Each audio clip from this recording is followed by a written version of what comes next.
Welcome to Raj news. మానవ సంబంధాలు మంటగలిసిపోతున్నాయి. క్షణికావేశంలో తీసుకున్న నిర్ణయాలు ప్రాణాల మీదకు తీసుకొస్తున్నాయి. నిమిషం పాటు సుఖం జీవితాంతం బాధను మిగుల్చుతోంది. తెలుగు రాష్ట్రంలో రోజు రోజుకి విలువలు దిగజారిపోతున్నాయి. వాయు వరుసలకు చూడకుండా ఇష్టం వచ్చినట్లుగా వివరిస్తున్నారు కొందరు ప్రబుద్ధులు. మనిషన్న సంగతే మర్చిపోయి పశువుల్లా ప్రవర్తిస్తున్నారు. హైదరాబాద్, సైబరాబాద్, రాచకొండ కమిషనరేట్ల పరిధిలో దారుణ ఘటనలు చోటు చేసుకుంటున్నాయి.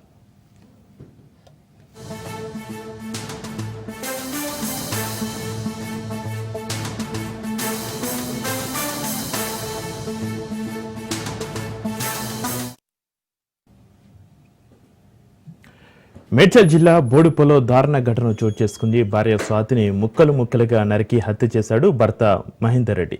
గర్భవతి అయిన భార్యను చంపి మృతదేహాన్ని ముక్కలు ముక్కలుగా చేశాడు. అనంతరం శరీర భాగాలను కవర్లో ప్యాక్ చేసి బయటకు తీసుకెళ్లి మూసి నదిలో పడేశాడు.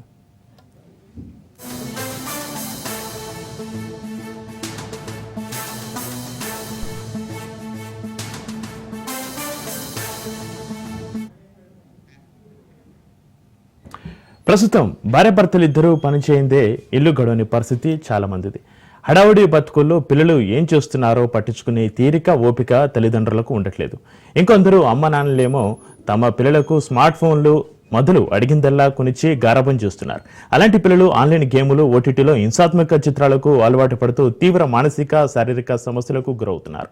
కొందరు దారుణ నేరాలకు పాల్పడుతూ జీవితాలను నాశనం చేసుకుంటున్నారు. హైదరాబాద్లో 10 ఏళ్ల బాలిక హత్య ఉదంతం గాడి తప్పుతుందన్న భావితరం ధైన్యాన్ని మరోసారి చర్చకు పెట్టింది. కుక్కటిపల్లిలో ఒక 10వ తరగతి విద్యార్థి ఒక ఇంట్లో క్రికెట్ బ్యాట్ను దొంగిలించడానికి వెళ్లి బాలికను దారుణంగా హత్య చేశాడు.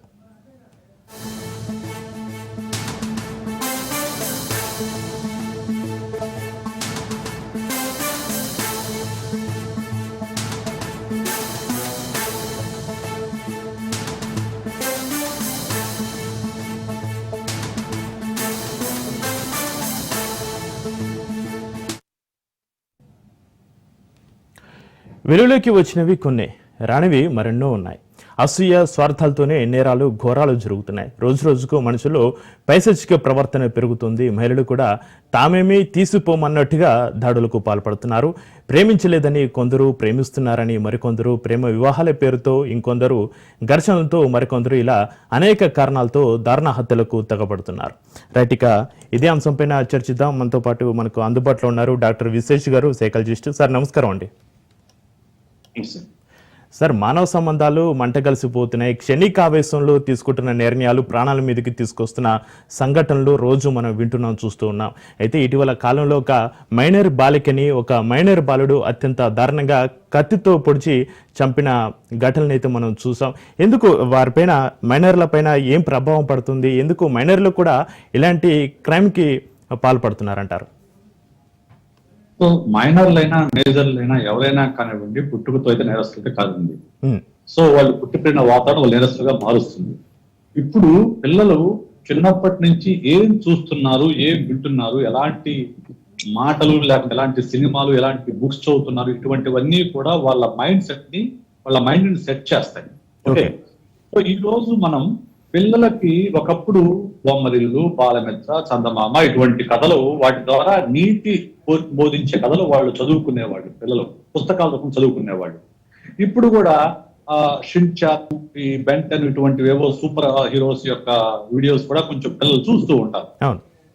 ఇవి పిల్లల కార్టూన్ వీడియోస్ అవి చూస్తూ ఉంటారు. అపార్ట్ ఫ్రమ్ దిస్, ఇవి పక్కన పెడితే, సో ఇప్పుడు వస్తున్న సినిమాల్లో హింస అనేది విపరీతంగా పెరిగిపోయిందండి. సో ఎప్పుడైతే ఈ సినిమాల్లో విపరీతంగా హింస పెరిగిపోయిందో, ఇంకా చెప్పాలంటే హింస మాత్రమే సినిమాగా మారిపోయింది. ఈ మధ్యకాలంలో వచ్చే సినిమాలు గమనిస్తే, ఒక హిట్ అయిన సినిమాలు ఒక 5-6 తీసుకోండి, వాటిలో హింస విపరీతంగా ఉంది.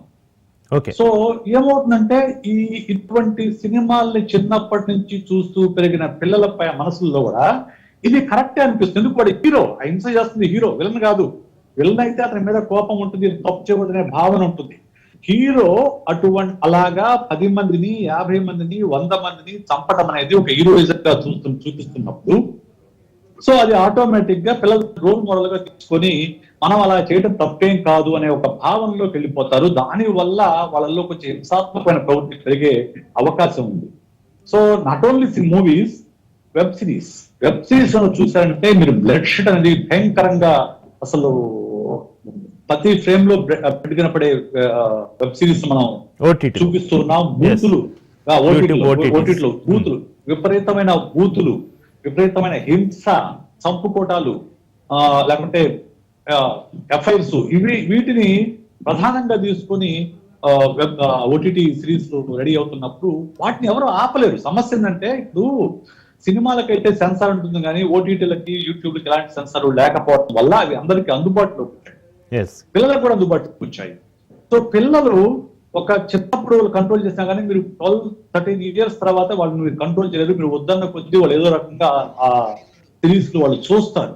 సో ఇంకా చెప్పాలంటే మనకు కూడా తెలియని చాలా విషయాలు నెట్ గురించి వాళ్ళకి తెలుస్తాయి, వాళ్ళు తెలుసుకుంటారు. తెలుసుకుని వాళ్ళు చూడడం వల్ల వాళ్ళ మైండ్ సెట్ అంటే వాళ్ళ థింకింగ్ ప్యాటర్న్ పైన ఇది ప్రభావం చూపించి హింస అనేది తప్పు కాదు అనే భావన వాళ్ళలో క్రియేట్ చేస్తుంది. దాని వల్లనే వాళ్ళు ఇలాంటి హింసాత్మక చర్యలకు పాల్పడతారని చెప్పొచ్చు. అదే ఓకే, మనకి అందుబాటులో ఉన్నారు బండారు రామారావు గారు కూడా. సార్ నమస్కారం. సార్ నమస్తే చక్రిక. తెలుగు రాష్ట్రంలో రోజు రోజుకి విలువలు దిగజారిపోతున్నాయి. వావు వరుసలకు చూడకుండా ఇష్టం వచ్చినట్లుగా వ్యవహరిస్తున్నారు కొందరు ప్రబుద్ధులు. మనిషన్న సంగతే మర్చిపోయి పశువుల్లో ప్రవర్తిస్తున్న పరిస్థితులు మనం చూస్తున్నాం. హైదరాబాద్, సైబరాబాద్, రాచకొండ కమిషనరేట్ల పరిధిలో దారుణ ఘటనలు ప్రతిరోజు చోటు చేసుకుంటూ ఉన్నాయి. ఏ విధంగా చూడాలంటారు? చక్రిక, మీకు ప్యానల్ మిత్రులకి ఇప్పుడు ఇప్పటిదాకా మాట్లాడిన వక్తకారుతో పూర్తిగా వినిపిస్తున్నాను. దానికి అదనంగా కొన్ని విషయాలు మాట్లాడుతున్నాం. చాలా సమస్యను వర్ణించే క్రమంలో మనందరం అద్భుతంగా చేస్తున్నాం. సమస్య ఏమిటో తెలుసు మనందరికి కూడా. ఏనుగంత సమస్యను పరిష్కరించడానికి ఒక న్యాయవాదిగా, సామాజిక బాధ్యత గల పౌరుడిగా 2 విషయాలు మనం చూస్తాం. ఒకటేమో సమస్య మనకు అర్థమవుతుంది, దీనికి కారణాలు ఏమిటి, మూల కారణాలు పరిష్కరించకుండా, క్యాన్సర్ మూలాలను కనుక మనం తొలగించకుండా పైన పుండు మాత్రమే కనపడుతుంది. నేను ఒక 60 ఏళ్ల క్రితం సినిమాను గుర్తు చేస్తాను. సుడిగుండాలని అక్కినేని నాగేశ్వరరావు గారి సినిమా ఒకటి వచ్చింది. సరిగ్గా 40 ఏళ్ల తర్వాత నేను మళ్ళీ నిన్న చూశాను, కావాలని చూశాను. నుంచి ఇది విషయం రోజు ఏదో ఒక ఛానల్ మాట్లాడుతున్నాను. ఇంకా నేను చూస్తే ఆ కోర్టు సినిమా ఆఖరి చూస్తే దీనికి బాధ్యులు ఎవరు అని ప్రశ్నతో ముగిస్తుంది ఆ సినిమా. మీ అందరికి తెలుసు, పెద్దవాళ్ళందరూ చూడొచ్చు. చూడకపోతే చూడండి అని నేను సజెస్ట్ చేస్తున్నా. ఆ పేర్ల క్రితం నంది అవార్డు గెలుచుకుంది ఆ సినిమా. నాగార్జున కూడా బాలనటుడుగా ఉన్నాడు. అందులో విక్టిమ్ హత్య చేయబడతాడు. ఒక చిన్న పిల్లవాడు హత్య చేయబడ్డానికి 60 ఏళ్ల క్రితం పరిస్థితులు అంత ఘోరంగా ఉన్నాయి అనుకుంటే అంతకంటే 100 రెట్లు ఇవాళ 1000 రెట్లు పెరిగింది. ఇవాళ ఒక్క సినిమా కనుప్పి కలిగింది సమాజానికి.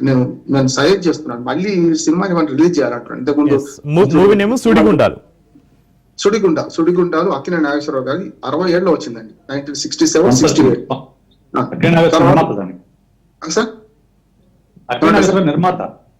నిర్మాత ఆయన అతుల్ సుబ్బారావు దర్శకుడు. అలాంటి చిత్రాలు ఇప్పుడు చాలా అవసరం. ఇప్పుడు నేను చెప్తున్నా, కోర్ట్ అనే సినిమా ఇప్పుడు వచ్చింది. మనం ఎప్పుడు కూడా ఏ సమాజాన్ని అంతనే రాజకీయాలు, సినిమాలు ఈ 2 ప్రభావితం చేస్తే మనిషిని. రాజకీయాలు, సినిమా మొత్తం సమాజం గురించి తెలుసుకోవచ్చు, ఇంకేం అవసరం లేదు. వేరే మెతుకు బట్టి చూస్తే అన్నం ఉడికిందా లేదా తెలియడానికి ఇది ఒక రకంగా సూచిక అంటున్నాను. అందుకని ఏమంటానంటే ఆనాడు 60 ఏళ్ల క్రితమే ఒక ధనవంతుల కుటుంబము, అట్లాగే ఒక రాజకీయ నాయకుడి కుటుంబం, 2 పిల్లలు, టీనేజ్ పిల్లలు నేరం చేస్తారు. ఆ నేరానికి ఆ జడ్జి గారి కొడుకు, మన అక్కినేని నాగేశ్వరరావు గారి కొడుకు ఆనాడు బలవుతాడు, చనిపోతాడు.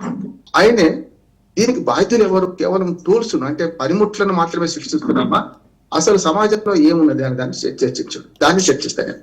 మన ఓపిక ఇద్దరే ఉన్నాం కానీ కొంచెం ఓపిక మాట్లాడుతున్నాం. నేనేమంటున్నానంటే దీనికి కారణం, నేను రోజు క్రిమినల్ కేసులు చేస్తుంటాను.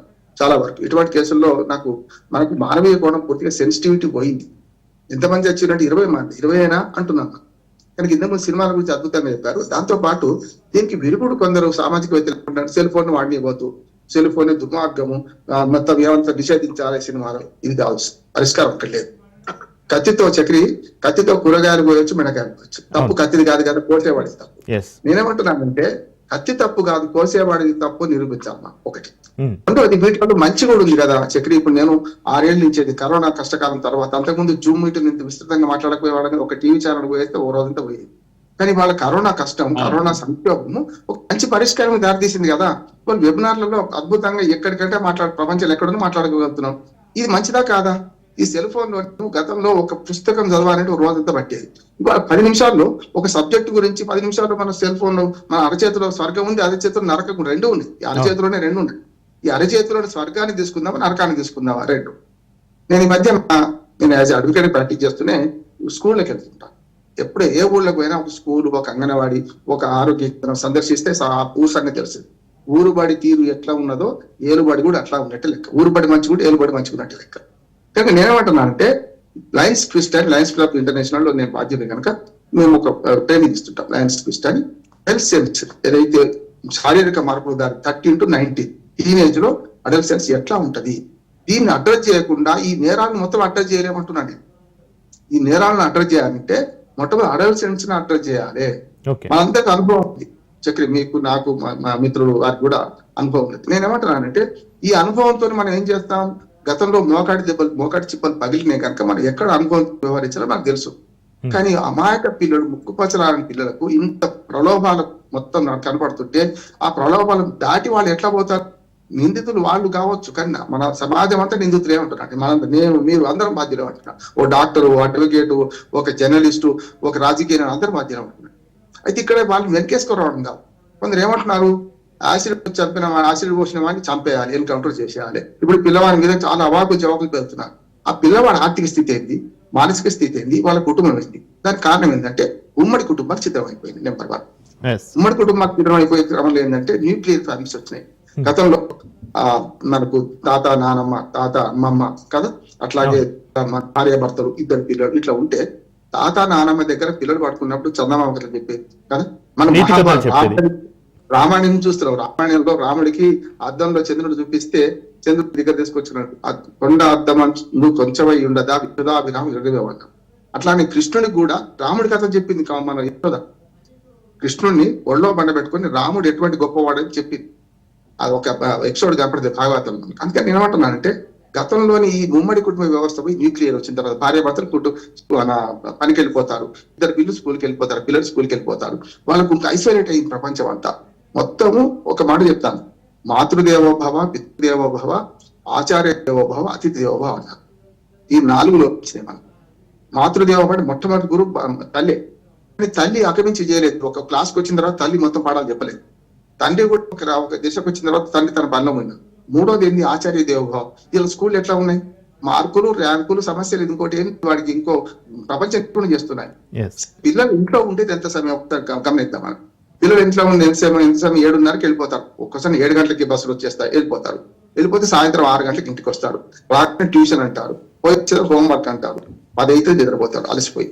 రాత్రి 8 గంటలు నిద్రపోతే పొద్దున 16 గంటలలో ఒక 2 గంటలు 3 గంటలు తల్లిదండ్రులు నడుపుతున్నారు. మిగతా అంతా స్కూల్లోనే కదా.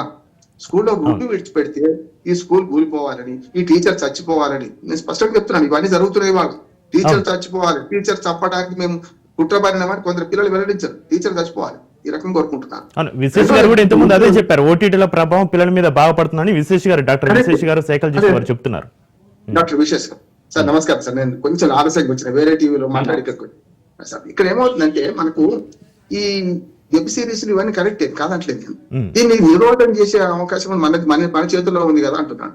పిల్లలకు సెల్ ఫోన్ ఇచ్చేటప్పుడు మనకు దాన్ని బ్యాన్ చేసుకొని ఇవ్వచ్చు, దాన్ని కొంత నెరకట్టవచ్చు. ఇప్పుడు నాకు డాక్టర్ గారికి కొంత నా మనవరాలు 10 ఏళ్ల మనవరాలు బ్రహ్మాండంగా అన్ని చేస్తుంది, నాకు అన్ని చూపెడతాయి. కనుక నేనేమంటున్నా అంటే మనం ఉన్నదాన్ని ఎట్లా కంట్రోల్ చేద్దాం. పిల్లలు చాటు మాట్లాడుతున్నారు, పైకి బంగ్లా ఎక్కి మాట్లాడుతున్నారు, టెర్రస్ మీద మాట్లాడుతున్నారు. ఏం మాట్లాడుతున్నారు? పిల్లలకు సెల్ ఫోన్ ఇవ్వడమే తప్ప అంటే కాదు. ఇవాళ సెల్ ఫోన్ లేకుండా పిల్లలు కూడా హోంవర్క్ చేయలేకపోతున్నారు. మీరు సెల్ ఫోన్ లేకపోతే హోంవర్క్ చేయలేకపోతున్నారు. నేను కొన్ని స్పీచెస్ పోతే కొన్ని కాలేజీలలో ఒక ప్రశ్న వేస్తే 1 నిమిషం కంటే టైం ఎక్కువ 1 నిమిషం ఇస్తే వాళ్ళు ఆన్సర్ కనుక్కుంటున్నారు. ఆర్టిఫిషియల్ ఇంటెలిజెన్స్ వచ్చింది. నేను ప్రశ్న వేసి 1 క్షణం ఆగితే 1 నిమిషం తర్వాత అందరూ చెప్పేస్తారు, అందరూ కరెక్ట్ ఆన్సర్ చెప్పేస్తున్నారు. అంటే రామారావు గారు ఇందాక మీరు చెప్పారు, కత్తిని మనం కూరగాయలు కోయడానికి వాడచ్చు, మెడను కోయడానికి వాడచ్చు. అదే విధంగా మొబైల్ ఫోన్ ని కూడా మంచిగా వాడచ్చు, చెడుకు వాడచ్చు అనే విధంగా ఉంది పరిస్థితి. ఒక మాట చెప్పిస్తాను. ఇప్పుడు ఏమైతే 11 ఏళ్ల పిల్లాడు నిన్న పబ్జి ఆడుతా అంటే తల్లిదండ్రులు మందరిస్తే వెళ్ళలేదు, టీచర్ మందరిస్తే వెళ్ళలేదు. ఒక కౌన్సిలర్ దగ్గర తీసుకెళ్ళాడు. కౌన్సిలర్ మీద వాడు కొట్టాడు. వాడు ఏం చెప్పిందంటే కౌన్సిలర్ వాళ్ళు నువ్వే ఓడిపి అంటున్నాను. ఇప్పుడు ఇవాళ నిన్న ఏదైతే 10వ తరగతి పిల్లవాడు, 16 ఏళ్ల పిల్లవాడు సుడిగుండాల్లో కానీ కోర్టు సీన్ కూడా, కోర్టు అని కొత్త సినిమా వచ్చింది, బ్రహ్మాండంగా ఉంటుంది సినిమా. అంటే అడల్ట్ ఏజ్ లో వీళ్ళు తప్పుదారి ఇట్లా పడుతున్నారు. ఈ తప్పుదారి పడ్డానికి కుటుంబ నేపథ్యము, దాని తర్వాత సమాజ నేపథ్యము, కోర్టులు, మా కోర్టులు కూడా అంటున్నాం వాడు సత్వర న్యాయం ముంగిటి న్యాయం జరగకపోవడం వల్ల కేసులు ఏళ్ల తరబడి పేర్కోకపోవడం వల్ల జరుగుతుంటాయి విడాకులుగా, ఇవన్నీ కూడా జరుగుతున్నాయి. దీని కారణము పాశ్చాత్య సంస్కృతే కాదు, మన దేశంలో ఉన్న పరిస్థితిని బట్టి మన మానవ సంబంధాలు ముఖ్యమైనవి. మానవ సంబంధాల్లో సున్నితత్వం పోయింది. ఇంకా మనం మాట్లాడుకుంటాం, డాక్టర్ గారు మాట్లాడిన తర్వాత నేనైతే ఒకటే అంటున్నాను, ఏంటంటే ఈ నేరానికి బాధ్యులు ఎవరంటే మనందరం. సార్ విశేష్ గారు, మేడ్చల్ జిల్లా బోడుపల్లి ఇప్పుడు ఒక దారుణ ఘటన ఒకటి రీసెంట్ గా జరిగింది. భార్యని ముక్కలు ముక్కలుగా నరికి హత్య చేశాడు భర్త. గర్భవతి అయిన భార్యను చంపి మృతదేహాన్ని ముక్కలు ముక్కలుగా చేశాడు. అనంతరం శరీర భాగాలను కవర్లో ప్యాక్ చేసి బయటకు తీసుకెళ్లి మూసి నదిలో పడేశాడు. తన భార్యని కూడా చూడకుండా, పైగా గర్భవతిని కూడా చూడకుండా ముక్కలు ముక్కలుగా చేసి అంత క్రూరత్వంగా ఎందుకు మారుతున్నారు? అసలు వాళ్ళ మైండ్ సెట్ ఏ విధంగా ఉంటుంది? ఇటువంటి కేసులు మనం అర్థం చేసుకోవాల్సింది సార్, ఇది కేవలము క్రైమ్ సీన్ లో కాకుండా వాళ్ళ మెంటల్ హెల్త్ పాయింట్ ఆఫ్ లో అర్థం చేసుకోవాలండి. ఓకే, కట్టుకున్న భార్యని, గర్భిణితో ఉన్న వ్యక్తిని చంపాడు అంటే ఖచ్చితంగా ఆ వ్యక్తికి సైకలాజికల్ గా మెంటల్ హెల్త్ ప్రాబ్లం ఏదో ఉండొచ్చు బహుశా. అంటే ఆమె పైన అనుమానం, పారనోయియా అంటాం దాన్ని. అనుమానం అనేది ఒక జబ్బు అండి. చాలా మంది అనుమానం తీసి చెల్లికి తెలిసేస్తారు, కానీ అనుమానం అనేది ఒక జబ్బు. ఆ అనుమానం అనే జబ్బు పట్టుకున్న తర్వాత అది వాళ్ళకి మనసులో తెలుస్తూ ఉంటుంది, ఈ బిడ్డ నా బిడ్డ కాదేమో, లేకుంటే నా భార్య తప్పు చేస్తుందేమో, నా భార్య అనుమానం మనసులో పడిన తర్వాత అది ఇంకా వాళ్ళు నిలవనివ్వతాం, దాన్ని ఎలాగ ఎలిమినేట్ చేయాలనిపిస్తుంది. ఎప్పుడైతే ఈ అనుమానానికి యాంటీ సోషల్ పారనోయియాకి యాంటీ సోషల్ పర్సనాలిటీ కనుక తోడైంది అనుకోండి, ఆటోమేటిక్ గా వాళ్ళు ఆ అనుమానం వ్యక్తిని ఎలిమినేట్ చేయాలని ప్రయత్నం చేస్తున్నారు. గతంలో కూడా మనం చూసాం, ఒక వ్యక్తి భార్యను చంపి యాసిడ్ లో వేసి ఆ పొడిని తీసుకెళ్లి చెరువులో వెళ్ళిన సందర్భం కూడా చూసాం, ఒక జవాన్. సో ఇటువంటి వాటిల్లో ఖచ్చితంగా ఆ వ్యక్తిలో సైకలాజికల్ డిజార్డర్ కానీ పర్సనాలిటీ డిజార్డర్ కానీ ఉన్నప్పుడే ఇటువంటి తీవ్రమైన చర్యలకు పాల్పడతారు. అది కేవలం క్రైమ్ పాయింట్ ఆఫ్ వ్యూ కాకుండా వాళ్ళ mental health point of view మనం చూసుకుంటే ఖచ్చితంగా వాళ్ళలో ఆ మెంటల్ హెల్త్ ఇష్యూస్ అనేవి మనకు కనిపిస్తాయి. మెంటల్ హెల్త్ ఇష్యూస్ ఉన్నప్పుడు చాలా మంది ఏంటంటే ఇటువంటివి కనిపించినప్పుడు వెంటనే డాక్టర్ దగ్గరికి వెళ్ళడానికి ఇష్టపడరు. సైకాలజిస్ట్ ని కానీ సైకాట్రిస్ట్ కానీ ఇష్టపడరు. ఎందుకంటే సైకాలజిస్ట్ ని సైకాట్రిస్ట్ కలిస్తే పిచ్చివాడైన ముద్ర వేస్తారని ఒక భయంతో సో వాళ్ళు కలవరు. సో అలాగే మనసులో పెట్టుకుని ఉంటారు. లేకుంటే కుటుంబ సభ్యులు గుర్తించినా కానీ వాళ్ళని తీసుకెళ్ళకపోవడం వల్ల వాళ్ళకి సీరియస్ అయినప్పుడు ఇటువంటి చర్యలకి పాల్పడుతూ ఉంటారు. దాన్ని నేనైతే mental health point of view చూస్తాను. మెంటల్ హెల్త్ ఇష్యూస్ లేకుండా అంత ఘోరం చేసే పరిస్థితి ఉండదండి. ఓకే, అలాంటి వ్యక్తుల్ని కనుక ముందే కుటుంబ సభ్యులు గుర్తించి మీలాంటి సైకాలజిస్ట్ దగ్గరికి తీసుకొస్తే వారిని నయం చేయొచ్చు అంటారా? ఇలాంటి ఈ కండిషన్స్ బయట పడేయడానికి 100% ఛాన్స్ ఉందంటారా? మళ్ళీ నార్మల్ మనుషులు ఛాన్స్ ఉందండి. 100%. ఇప్పుడు ఒక భర్త భార్యను అనుమానిస్తున్నాడు, అక్కడ ఎలాంటి అనుమానించాల్సిన సందర్భమే లేదు. అయినా కానీ అతను అనుమానిస్తున్నాడు అనుకుందాం. ఏం చేస్తారు? వీడు అనుమానం అని చెప్పి కొట్టేస్తారు, పోలీస్ కేసులు పెట్టుకుంటారు, లేకపోతే కోర్టుకి వెళ్తారు. కానీ అనుమానం అనేది ఒక జబ్బు. అనుమానం అనేది ఒక జబ్బు. ఆ జబ్బుని సైకాలజిస్ట్ కానీ సైకాట్రిస్ట్ కానీ ట్రీట్మెంట్ తీసుకొని నయం చేసుకోవడం తప్ప వేరే మార్గం ద్వారా నయం కాదు అనే విషయాన్ని గుర్తిస్తే ఆ అనుమానం ఉన్న వ్యక్తిని సైకాలజిస్ట్ తీసుకెళ్తే ట్రీట్మెంట్ ఇస్తారు. సో అలా కానప్పుడు ఏమవుతుంది? సో వాడు నిజమే అనుకుంటా ఉంటాడు. యువతలో మేము కాదు, నా కూతురు మంచిదే, వీళ్ళు అంటారు, లేదు నాకు తెలుసు అని వాడు అంటాడు. ఈ వాదనలు వెళ్తాయి, కేసులు అవుతాయి, ఇగోలు హట్ అవుతాయి. సో వాడు సీరియస్ యాక్షన్, ఇటువంటి క్రిమినల్ యాక్టివిటీస్ కి పాల్పడుతూ ఉంటాడు. సో ఇది అర్థం చేసుకోవాలి పేరెంట్స్ కానీ లేకుంటే ఒక అడల్ట్ కానీ. కొన్ని మామూలు ప్రవర్తనకి భిన్నంగా ఎవరి ప్రవర్తన ఉంది అని అంటే, సో ఏ ఆధారము లేకుండా అతను అభియోగాలు మోపుతున్నాడు అంటే, ఏ సందర్భం లేకుండా కోపపడుతున్నా గానీ, విపరీతంగా కోపపడుతున్నా, హింసకు పాల్పడుతున్నా, ఇంట్లో భార్యని పిల్లల్ని కొడుతున్నా గానీ అది సైకలాజికల్ డిజార్డర్ అర్థం చేసుకొని వెంటనే సైకాలజిస్ట్ సంప్రదించడం అనేది మంచిదండి. Okay, right. బండారామారావు గారు, మీరు చెప్పండి, ప్రస్తుతం భార్యాభర్తలు ఇద్దరు పని చేయిందే ఇల్లు గడవని పరిస్థితులు అయితే చాలా మందిది. కానీ హడావుడి బతుకుల్లో పిల్లలు ఏం చేస్తున్నారో పట్టించుకునే తీరిక, ఓపిక తల్లిదండ్రులకు ఉండట్లేదు. దీన్ని ఏ విధంగా చూడాలంటారు? తల్లిదండ్రులు పిల్లలపైన ఎలాంటి ఫోకస్ చేయాలంటారు? యాంత్రిక జీవనంలో తిరుగుతాం మీరు అన్నట్టు అయిపోదు తప్పదు. నేను రెండో కోణం స్పృశించే ముందు డాక్టర్ గారు చెప్పిందని అదనంగా ఒక మాట చెప్తాను. అనుమానం పెనుభూతం అని కదా. ఎందుకంటే ఎప్పుడు కూడా అనుమానం తొలిచేస్తుంది. ఆత్మ సమాజంలో వాయు వరుస లేకుండా ఉండేది. కానీ సొంత కుటుంబ వ్యవస్థ ఏర్పడడానికి ప్రధాన కారణం సంతానం మీద ప్రేమ కదా. నా సంతానం అనే దగ్గర నుంచే కుటుంబం ఏర్పడేది. కుటుంబం నుంచి ఆస్తి ఏర్పడింది, ఆస్తి నుంచి రాజ్యం ఏర్పడింది. ఈ రాజ్యావతరణ సిద్ధాంతం వరుసగా అట్లా చూసుకుంటే అనుమానం పెనుభూతంగా కొంచెం తొలిచేస్తుంటది వాని మెదడును. కనుక దాన్ని కొంచెం శాంతంగా ఆలోచిస్తే ఏం కాదు. కానీ పురుషాధిక సమాజంలో శాంతంగా ఆలోచించిన సమస్య ఉండదు. మీరు ఏమైనా చెప్పండి, ఎంతైనా ఆ పురుషాధిక సమాజంలో అది ఒకటి బీజం పడి ఉంటుంది. నా పిల్లలు నా బీజం అనేది ఉండదు వాడికి. కనుక అది పెద్ద ఎత్తున ఈ హింసకు దారితీస్తుంది. పర్వాలేదు. రెండోది ఏంటంటే, రెండో కోణం చెప్పాలంటే, మీరు అన్న తల్లిదండ్రులు టైం ఇవ్వలేకపోతున్నారు. కానీ వాళ్ళకు ప్రత్యామ్నాయ సంస్కృతి ఎట్లనో ప్రత్యామ్నాయ అవకాశం కూడా కల్పించాలి. ఇంటికి రాగానే అంటే కాదు, ఆటలు ఉన్నాయి, పాటలు ఉన్నాయి, మీరు కళలు ఉన్నాయి, సాహిత్యం ఉన్నది, అన్ని వాళ్ళకి అందిస్తే వాళ్ళు ఎందుకు ఇటు మారరు. సెల్ ఫోన్ లో నేను చెప్పిన ఉన్నాయి. అందుకని నేర్చుకోవాల్సింది ఈ సెల్ ఫోన్ లో వీటిలో మనం చాలా మంచి నేర్చుకునేది కూడా చాలా ఉన్నది. దాన్ని ఎందుకు నేర్చుకుంటలేము? కానీ నా ఉద్దేశం సమాజాన్ని విశ్లేషించడం కూడా మనందరం వైఫల్యం చెప్తున్నాం. 90% మంచివాడు ఉన్నారు చక్రి, 10% కూడా లేదు.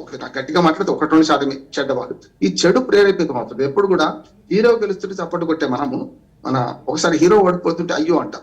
కానీ అదే హీరో విలన్ని కొడుతుంటే చప్పట్లు కొడతాం మనం. కానీ ఆ సంస్కృతి ఇటుపక్క అయిపోయింది. ఇవాళ దొంగరాముడు సినిమా నుంచి, అంటే ఆ సినిమా పెద్దగా నష్టం కలిగిన సినిమా, కానీ నెగిటివ్ క్యాప్షన్స్ పెట్టడం మొదలైంది అప్పటి నుంచి. రాముడు మంచి బాలుడు అనే దగ్గర నుంచి పోయి దొంగ రాముడు అని ఒక స్మగ్లర్ అందరికి పేదలకు పనిచేస్తాడు డబ్బులు, రాబిన్ హుడ్ సినిమా లాంటివి ఇవన్నీ కూడా. ఇవి రావడం వల్ల ఏమైందంటే విలనీయిజాన్ని పెంచుతున్నాం, హీరోయిజాన్ని తగ్గిస్తున్నాం. ఇది పెద్దది. ఇంతకుముందు డాక్టర్ గారు వివరంగా చెప్పాడు సమస్యలు, దానిని మళ్ళీ చేసుకోండి, అది పూర్తిగా వాస్తవం. కానీ ఇక్కడ రెండోది మాదక ద్రవ్యాలు కూడా వస్తాయి. పిల్లల తల్లిదండ్రులు ఏమి గమనిస్తలేరంటే ఓన్లీ సెల్ ఫోనే గమనిస్తున్నారు. ఇది కాదు, ఇంతకంటే పెద్ద ప్రమాదం ఉంది. నేను మొన్న ఒక పల్లెటూరికి వెళ్ళాను. నేను ఉండేది పల్లెటూరులో, ఇంకో పల్లెటూరికి వెళ్ళాను. వెళ్తుంటే మేము కారులో పోతుంటాం, నా భార్య నేను పోతుంటే ఎదురుగా ఇటుపక్క అటుపక్క కల్వర్ట్కి ఇటుపక్క అటుపక్క మోటార్ సైకిల్ మీద ఒక 20 మంది యువత రకరకాల చింపిరి జుట్లు పెట్టుకొని, అది మన పిట్టగూడు కటింగ్స్, మనకు క్రాస్ కటింగ్స్ పెట్టుకొని కనపడ్డాం. ఒక్కడు ఇద్దరు అట్లా అక్కడ 20 మంది కనపడ్డాం. నాకు ఊళ్ళో పోగా నా మిత్రుడిని అడిగిన, ఆ ఊరు సర్పంచ్, ఏంటో బాబు ఇట్లా ఎంత జరుగుతుందంటే, అనే మీకు తెలియదు, వీళ్ళందరూ మాదక ద్రవ్యాల కోసం. అది మాదక ద్రవ్యం అక్కడ ఎదురు చేసి ఏందని నేను అన్నా. వాళ్ళకంటే రోజు మన డైలీ పాల సప్లై ఎట్లా అయితే అట్లా సాయంత్రం అయితే అట వాళ్ళ క్రాప్ ను బట్టి, మన కటింగ్ ను బట్టి 3 గీతలు ఉన్న ఒక రకమైంది, అంటే హెరాయిన్, గంజాయి రకరకాలు ఉంటాయి. వాళ్ళ అలవాటును బట్టి వాళ్ళు సప్లై చేసుకుంటూ పోతారట. వాడేమో వచ్చేది మోటార్ సైకిల్ మీద, వీళ్ళందరూ కలవాట్ల మీద మోటార్ సైకిల్ మీద గ్రామానికి 1 కిలోమీటర్ దూరంలో అందరు ఎదురు చూస్తున్నారు. ఎంత సంస్కృతి దుర్మార్గమే చూడండి మీరు. మేము ఇంకో పని చేస్తాం, స్కూళ్లలో అడల్ట్ మీద ట్రైనింగ్ ఇచ్చే క్రమంలో దీనిలో మనకు మాదక ద్రవ్యాల గురించి పాఠం ఉంది. నేను సాధ్యమంత వరకు గ్రామాలకు వెళ్ళినప్పుడు పూర్తిగా తెలియని వాడికి తెలిపితే ఇది ఇంకో దుర్మార్గం అవుతుంది. మన చిన్నప్పుడు మన చదవ కథ చదువుకుంటాం, రాజకుమారుడిని ఉత్తర దిక్కు పోతాడు అంటే వాడు ఉత్తరం దిక్కే పోతాడు. ఎందుకు అంటే ఏమో తెలుపుకుందాం, ఇప్పుడు గుప్పిట మునిస్తే తెలుస్తుంది. కానీ నేను ఒకసారి ఇది కూడా కరెక్ట్ కాదనుకున్నాను, నేను చేసి కూడా కరెక్ట్ కాదు. ఎందుకంటే మాదక ద్రవ్యాల గురించి తెలిపితేనే దాని దుష్పరిణామాలు తెలిపితే అవుతుంది కదా. ఇవాళ మాదక ద్రవ్యాలకు మొత్తం అంతా సమాజం బలి. ఒకటేమో నేను చెప్పిన కుటుంబ సంబంధాలు పెట్టి, రెండోది మాదక ద్రవ్యాలకు అలవాటు కూడా పడుతున్నారు. మన కాజు లిస్ట్ వచ్చేది, మాకు హైకోర్టు అడ్వకేట్ మా ఇంటికి కాజు లిస్ట్ వచ్చేది పేపర్ లాగా. ఇప్పుడు కాజు లిస్ట్ లేవు. సుప్రీంకోర్టులో నా కేసు ఎక్కడ ఉందో ఇప్పుడు నేను నిమిషాల్లో కంప్యూటర్ తెలుసుకోగలుగుతాను, విజ్ఞానమే కదా. కానీ వాళ్ళు ఏమైందంటే మాదక ద్రవ్యాల విషయంలో ఈ మాదక ద్రవ్యాల వలలో పడి పెడ్లర్స్ ను మనం పట్టుకోవచ్చు, కానీ వీళ్ళందరూ విక్టిమ్స్ అంటున్నారు. విక్టిమ్స్ ను డిఅడిక్షన్ సెంటర్స్ పెట్టాలి. గతంలో సిగరెట్ ఫ్యాషన్, మా నాన్నగారు సిగరెట్ రోజుకి 6 పాకెట్లు తాగేవాడు. పిల్లలు నేర్చుకుంటారని పెరిగేట్లో ఆయన బంద్ చేసాం, సిగరెట్ మానేసింది సార్. నేనేమంటున్నానంటే తల్లిదండ్రులు ఆకర్షం కావాలి. రెండవది, ఇవాళ మద్యం నుంచి ఎక్కడికి వచ్చినాం, మాదక ద్రవ్యాలకు వచ్చినాం. ఈ రెండింటికి కూడా ప్రభుత్వం చేయాల్సిన బాధ్యత ఏంటంటే డిఅడిక్షన్ సెంటర్స్ పెట్టాలి. నేను తణుకులో, పశ్చిమ గోదావరి జిల్లా తణుకులో ఒక డిఅడిక్షన్ సెంటర్ ఉంటది. అది ప్రభుత్వం నడుపుతలేదు, ఒక వ్యక్తి పాపం సమాజ సేవ చేసి నడుపుతున్నాడు. ఆయన దగ్గర ప్రతి గురువారం వాళ్ళ కొన్ని సెంటిమెంట్లు ఉంటాయి, ఏంటి అమావాస పుణ్యానికి లేకపోతే గురువారాలు ఏదో ఇస్తారు. 100 మంది క్యూలో నిలబడుతున్నారు. అంటే మద్యం ఒక ప్రధాన ఆదాయంగా పరిగణించి మద్యం అమ్మడంలో ప్రభుత్వాలు పోటీ పడి చేస్తుంటే, మాదక ద్రవ్యాలను సూచించున్నట్టు ఊడుకుంటే ఏమవుతుంది? ఇటువంటి సమాజాన్ని నిర్మిస్తున్నాము. ఇంకొక మాట నిర్మిస్తారు. ఎప్పుడు కూడా మాదక ద్రవ్యాలు కూడా అంతర్జాతీయ సమస్య, ఇది కేవలం ఒక ప్రాంతానికి సమస్య కాదు. మన పొలంలో ఎలుకల నిర్మూలనకు ఒక రైతు ప్రయత్నం చేసినట్టు ఒక ఎలుకల జంట 800 పిల్లలు పెడతాడు ఒక సంవత్సరంలో, 300 ఎదుగుతున్నాడు. ఒక రైతు ప్రయత్నం చేస్తే ఆ పొలంలో ఎలుకలు పోవు కదా. ఏం చేయాలి? సామూహిక ఎలుకల నిర్మూలన కార్యక్రమం చేస్తారు.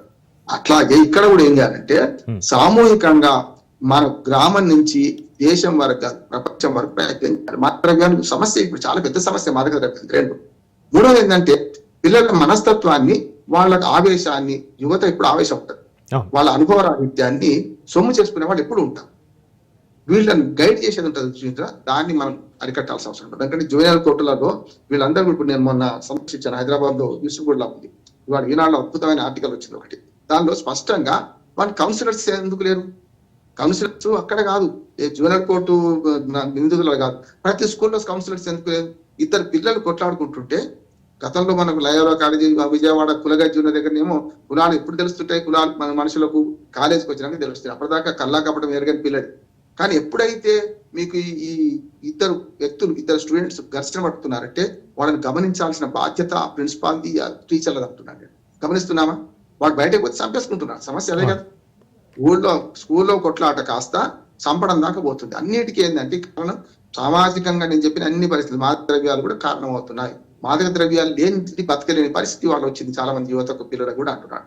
ఇవన్నీ గమనించకపోతే ఇంట్లో తల్లిదండ్రులు, స్కూల్లో మనకు చాలా ఈజీగా, ఇప్పుడు సార్ డాక్టర్ గారు ఉన్నారు కదా, వారు ఈజీగా చెప్పగలుగుతారు వాటి ప్రవర్తన ఎట్లా ఉంటుంది. చాటుకు పోయింది మాట్లాడుతున్నాడు, ఎక్కడికైనా ఇక్కడికే పోయేస్తున్నాడు, ఎందుకు పోయేస్తున్నాడు, ఇవన్నీ గమనిస్తే తెలుస్తుంది. అట్లాని పిల్లల మీద పోలీసింగ్, మోరల్ పోలీసింగ్ కూడా కష్టమవుతుంది. వాడు ఇంకా మొండిగా మారుతాడు. మీరు ఏది వద్దురా అంటే పని ఎక్కువ చేస్తాడు. మోరల్ పోలీసింగ్ చేసినాం అనుకోండి, వాడు తల్లిదండ్రులను కూడా చంపేస్తాడు. చూశాను, తల్లిని చంపే, సెల్ ఫోన్ కొని వెళ్ళని తల్లిని చంపిడు, సెల్ ఫోన్ వాడొద్దన్నట్టు తల్లిని చంపిడు ఒకడు, సెల్ ఫోన్ స్కూల్ లోపల తీసుకుపోతుంటే చెప్పుతోని టీచర్ పడాడ కొట్టిన సందర్భం రీల్స్ ఇప్పుడు ఎప్పుడైనా ఏది తప్పరికం లేదు, అన్ని బయటకు వచ్చేస్తున్నాయి. ఇటువంటి సంఘటనలు చూస్తుంటే నిజంగా మనం ఇంత అదృష్టవంతులు మన తరంలో నాకు అనిపిస్తుంది. చెట్లి మా తరంలో, మీరు కాదు కానీ డాక్టర్ గారు, మా తరంలో ఇంత అదృష్టవంతులు మేము అనిపిస్తుంది. అందుకని దీన్ని అరికట్టడానికి సామూహికంగా, సామాజికంగా ప్రయత్నాలు ఎక్కువ జరగాలి. వ్యక్తిని నిందితుడిని చేసే బదులు సమాజం ఆ వ్యక్తి క్రమంలో మనం ఎంత మారాలని అర్థం చేసుకుంటే బాగుంటుందని నేను అనుకుంటున్నాను.